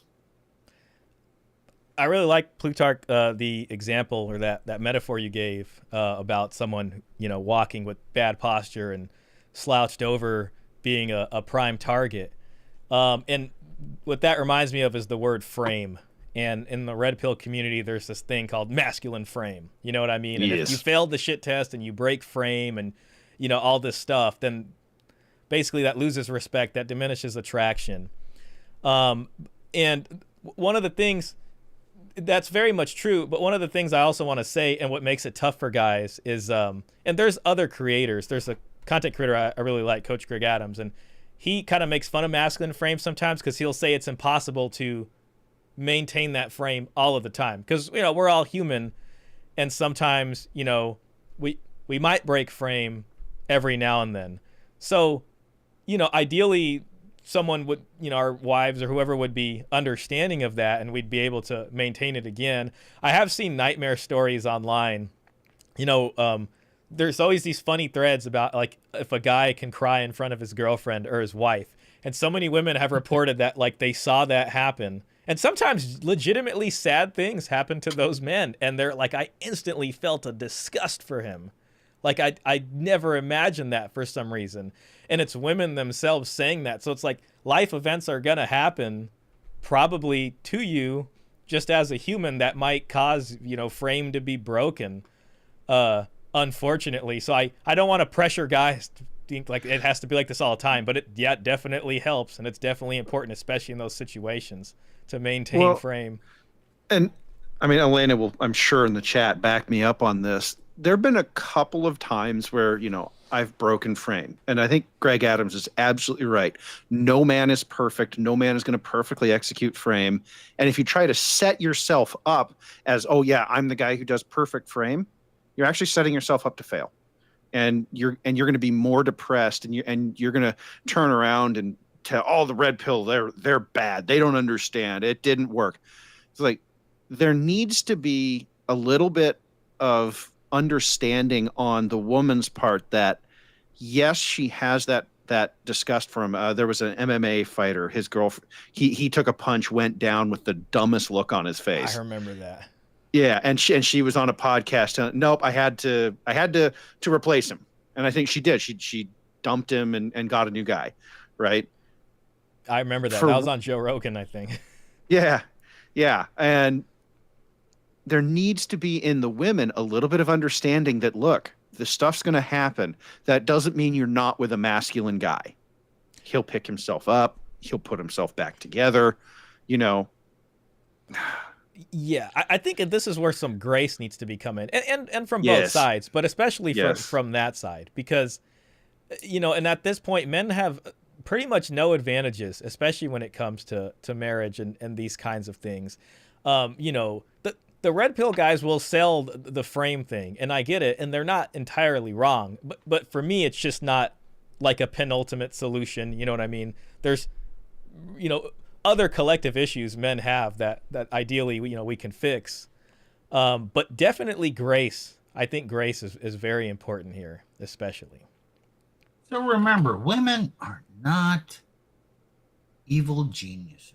They're not looking for that moment. They can jump in and do a coup d'etat and take over. Okay, yeah, they're going to react to the time when you lose frame. But it's not immediate and it's not forever. Okay, you lose frame. You're going to have to come up, clean up the pieces, and reassert things, bring it back to normal. And you know what? And they're going to go, okay. Things are normal again. So don't worry about it. It's not a 24/7 thing. Right. It's not the end of the world. In general, you just have to be a guy with a dominant masculine presence, as Thor wrote the book on. I can give you two examples.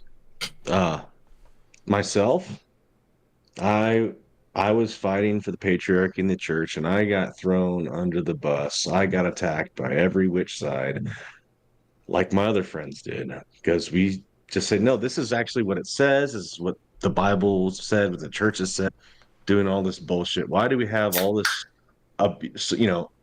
Oh, he said something I don't agree with, therefore it's abuse, some bullshit like that. Why do we have all these feminist marms, all this other crap?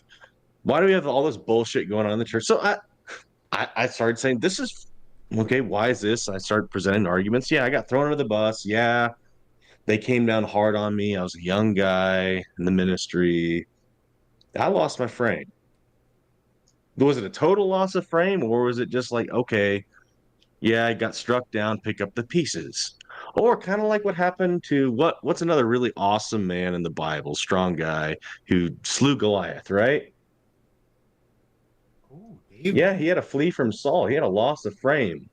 And what did Saul's daughter do? This is the daughter who killed a whole bunch of. She refused to have sex with Oh, him. right. And she got married to And another. oh, Michal. Yeah. This is David. I mean, like This is after slaying Goliath. after slaying Goliath, right? Yeah. Yeah, this is while he was king. Yeah. Yeah, you know, that reminds me, because it's like you see stuff sometimes, like even a quote unquote high value man, or the latest one I did a video on is like Tyrese Gibson, or this is someone who's Tom Brady. or Tom Yeah. Brady, perfect example. Yeah. Someone who's Yeah. won all these Super Bowls, and yet all the same things can happen to them. I mean, it doesn't matter, unfortunately, about whatever it's like, what can you do for me now instead of the past? Well, there used to be more consequences for women, and I think that when there were more consequences, they had more of a reason to say, you know what? Okay, he lost his frame. I'm going to keep an eye on him. Guess what, guys? You lose frame, you're probably going to get more shit tests. Yep. She's got to test you now. If you come back, handle those shit tests, she'll probably go, oh, it was temporary. But the shit tests are a good thing. Yes. Yeah, means she's Yeah, still I trying. explained it this way on Elena's show one time. It's like a woman is insecure. She is insecure in her inner being. It's just her essence. So she's in a brick building. She's looking around. Oh, is this going to hold it up? Is this going to protect me? So she goes and pushes on that brick wall. Oh, thank God, that's solid. Then she thinks, gee, I wonder if that brick wall is still solid. So she goes, pushes it again. Well, I want to make sure. So she'll take a run against it with her body, see if it cracks or anything. Okay. Going to keep doing that. And when the wall is solid, okay, she feels secure. But once she makes a bend in that wall, she's going to keep working on that wall till it collapses. Or you Doesn't make fix it. sense. But, okay, the shit tests allow her to test the boundaries and then say, oh, okay, I'm secure. Now, okay, is this analogy going to work for all women? No, hell no. Nothing works 100% of the time. We got people with personality defects, or, PD, BPD, NPD, and, some of Shaw's stories. Yeah, I'm sure he can tell us about crazy women that are just out of hand, completely irrational, completely whatever. So shit tests, yeah, most women, okay, it's going to work. But if you get one of these crazy women, which is like 10, 15% of the population, it's not insignificant. All bets are off. Yeah. Do you I had a donation, and I was hoping to read the comment. It's kind of tangentially related to what Nick was saying earlier about his early days in his ministry at the church. Not sort of, but I'm kind of curious about your guys' opinions, because obviously you guys, go to church and grew up there. So I thought it'd be kind of interesting. Is that okay with you guys? Yeah, whatever. Fine, Go yeah, for it. great. This is from Caesar Quintana. Thank you so much for the $9.99 donation. And he says, even though I go to mass every Sunday, churches are beta factories, except for me, of course. I'm a Sigma. And that's what he says. But my question is, based off that comment, is what he's saying true and accurate? And if so, what do you think maybe the churches can do differently, or what are they doing wrong that's leading to this kind of situation, if it's true?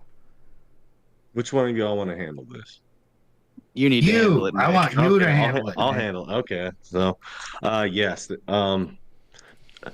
Historically, are they beta factories? No. But pretty much since like the 20th, but especially the middle of the, I'd just say from the 60s forward, they're beta factories. From the 1960s forward, they've produced beta men. It's always, love your wife, reject the high. They've rejected, the patriarchy. The church doesn't give men recourse when women are acting like complete pieces of shit. Um, and they don't teach men how to be men. You don't hear much about the virtues anymore. You don't hear much about um, being a strong man. But if they talk about being a strong man, it's completely spiritualized. But the whole spiritual aspect is based upon a physical aspect to begin with.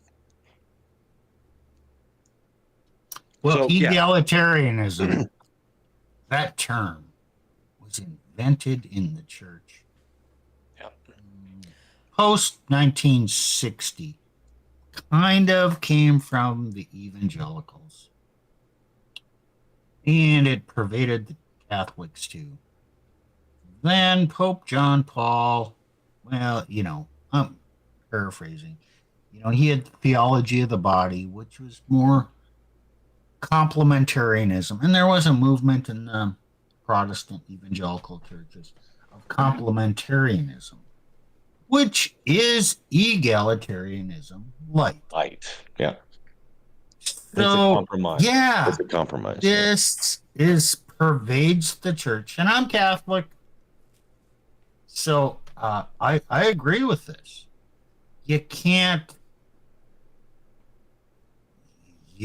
You know what? You have to just accept it.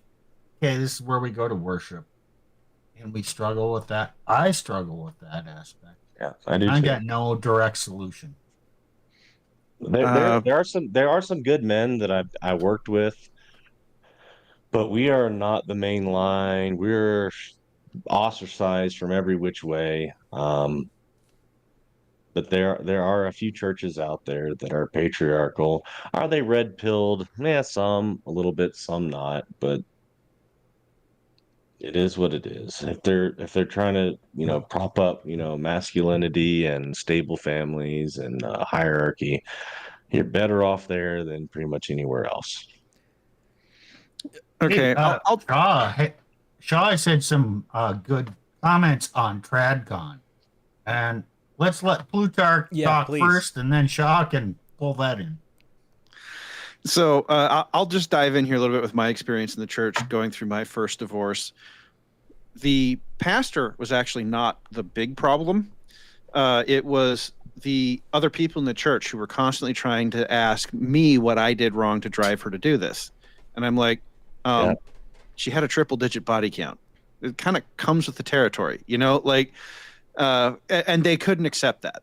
And so there's a lot of now in the church, there's no one left to say, oh, no, you have to go this way. You have to do these things, to the point where, and I've talked about this with my dad a little bit, who is an elder at the church I grew up in.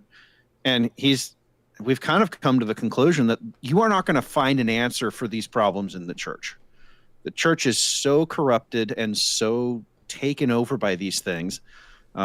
It's why we talk about I think it's the two largest delegations to the 1848 Convention on Human Rights were the Methodist Church and the Baptist Church.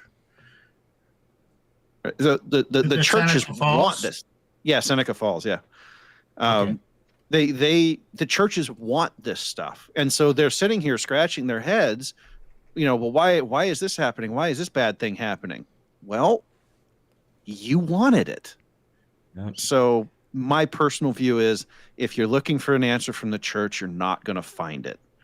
And I'm speaking big C church here, not little c. As Nick was saying, there are going to be a few based churches out there. If you have one near you, absolutely go to it. If you don't, sorry. So go ahead, Shaw. What's one thing that's interesting? A viewer of mine, it was in a prior stream, but he mentioned, and it might be a tough position for the churches because, obviously with the women's vote it is something, and then they have to think about, like, obviously catering to them. They don't, so they don't leave or something like that. And then I don't know how true this is, but he mentioned this to me, that most of the donations that come through the church are done by women. I don't know how true that is. It's true.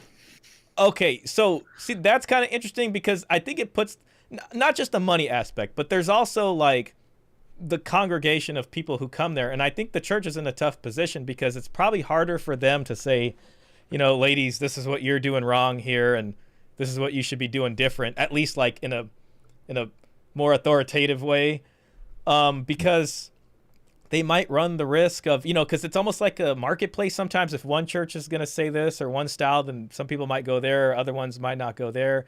I just want to acknowledge that they are in a tough position, and I just want to acknowledge that, especially given the culture and the society that we live within, because Push back on that. Can I push back on that for a second? So I took a vow to speak the truth regardless of the repercussions, whether persecution or whatever. That was one of my vows. And so I'm not the only one who took that. A lot of these guys, you're to speak the truth regardless of whatever the hell happens, the money comes in or not. And I'll just straight up call them cowards. That's what they are. They're fucking cowards. They worship money. And I have no problem saying that because I was willing to go to jail for my faith. And I just don't, I have no time or patience for fucking cowards. That's what Let's they are. get back to the piece. Sorry. Who complains more, men or women? Who complains that's more? True. Yeah. Okay. Closed mouths don't get fed. So men want peace. So I just do what the women want. Maybe they'll shut the fuck up and stop bugging me. So I can do a sermon that challenges the man, and you know what? I'm not going to get much grief from that. If I do a sermon that challenges the women, oh man, am I going to hear about that? Not going to have peace. That makes sense. That is what's going on inside of these men that creates cowards.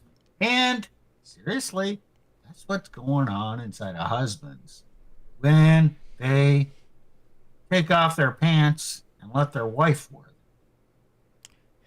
It kind of reminds me of another saying that I think Red Pill would say sometimes, that feminism was a societal wide shit test that that we failed or are still failing in a way. But I could see how what you're saying would lead to, when issues come up, it would make maybe the church more likely to just tell the guy, hey, you need to work harder, or these are the other things you need to do. So that's unfortunate for now. Hopefully that changes in the future. Well, that is exactly how the church ends up spending 6 weeks trying to figure out what I did wrong in the marriage. They were trying to say, oh, and here's what you need to do. Here's what you could have done. Look, yes, were there things I could have done differently and done better in that relationship? Duh, I'm a guy. I'm not Jesus. Look, and I mean that literally, right? Me too, right? I can say the same thing, right? But the question comes up. The real question is, did you do anything that was catastrophic, that was against the Bible? No. And then you can see their face falls, like, oh shit. Like I can't actually point to something you did and say, oh, the Bible says you shouldn't have done that. This is the consequence for it. It was, yes, I'm imperfect, but I didn't violate the biblical strictures, if you will. And it kind of frustrated them. I could see that, because then they'd have to maybe talk to the wife and say, hey, I mean, maybe you should give grace here, or have some forgiveness, or something like that. Because you're right. That's actually a great thing to say back to him. That's, I do really wonder what they said back to you when you said that. Sounds like they were more flustered than anything, though. Flustered. It was flustered. They didn't know what to do with it, because in most of these cases, and this was 10 years ago now. And so most of the cases the church had dealt with prior, there was infidelity, like actual honest to God, somebody was doing some other person's girl, right? Yeah. And so it was very clear cut. It was okay. Yeah, you screwed up. You're out. In my case, it was she literally just wanted to go play tonsil hockey with a new dude, and so they're like, they accepted that she did that, but the very next question out of anyone's mouth was, okay, so what could you have done different and better? And I'm sitting here going, huh? Like, like you just accept that she wants to go out of her own agency, start kissing other dudes at work, which is a dumb idea, but that's what she was doing. And I didn't do anything to drive her to do that.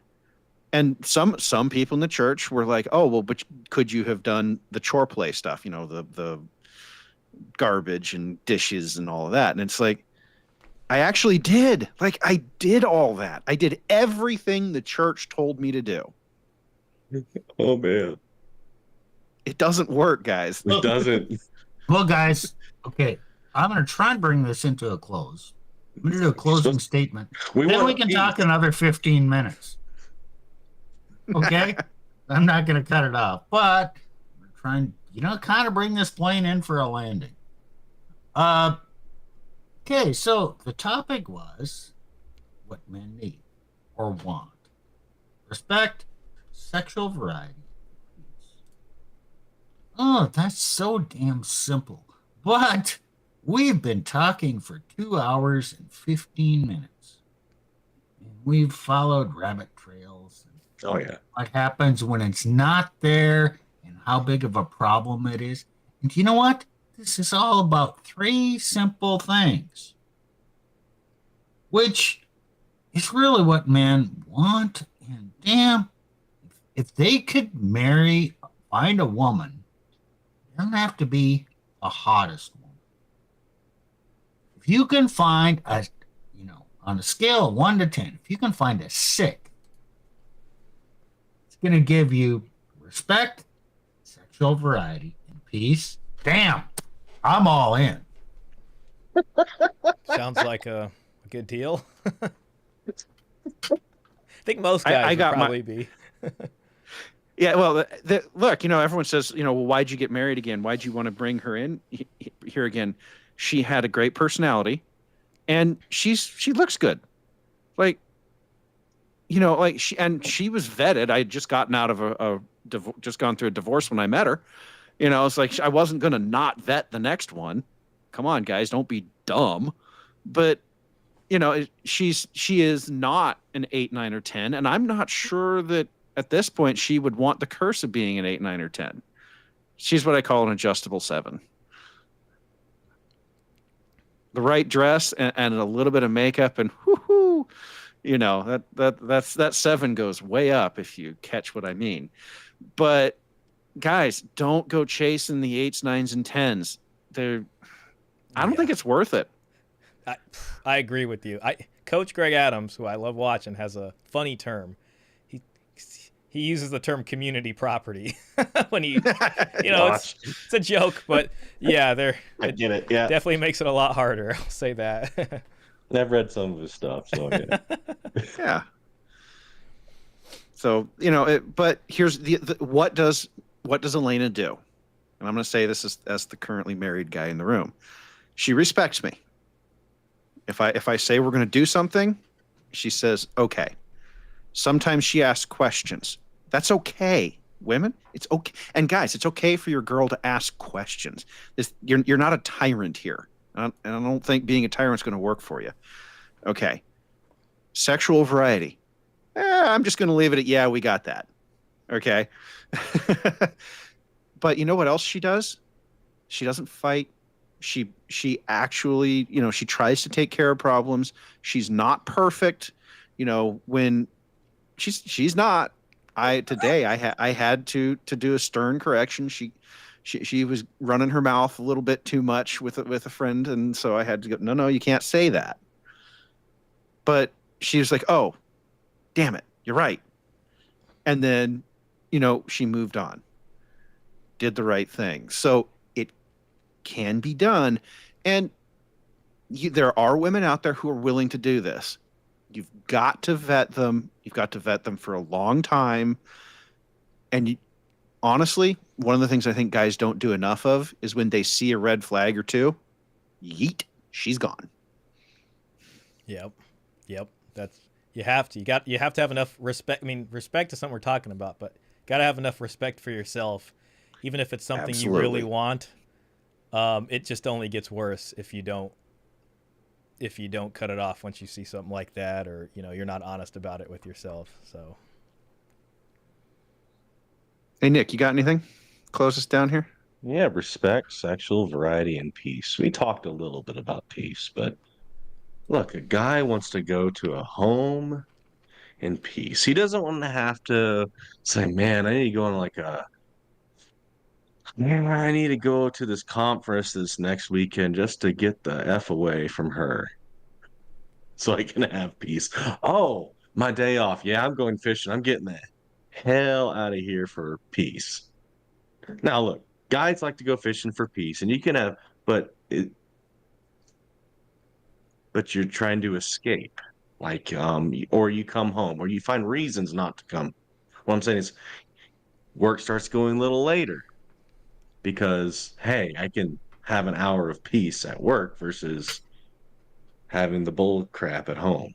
So respect, sexual variety. Man wants a home of peace. Doesn't mean it's always going to be perfect, but you want to be respectful of sexual variety and not have chaos when you walk in the door. Hey Nick, you know what the flip side of that is? I worked in an office for years. There's some lookers at the office. Yeah. And if you're not delivering peace, you know what? Those lookers start to look even better. Okay, so let me finish this up with a couple thoughts. Plutarch told us a little bit about his marriage. Now, Elena is I treat her like a daughter. I love her like a daughter. I'm going to tell you, he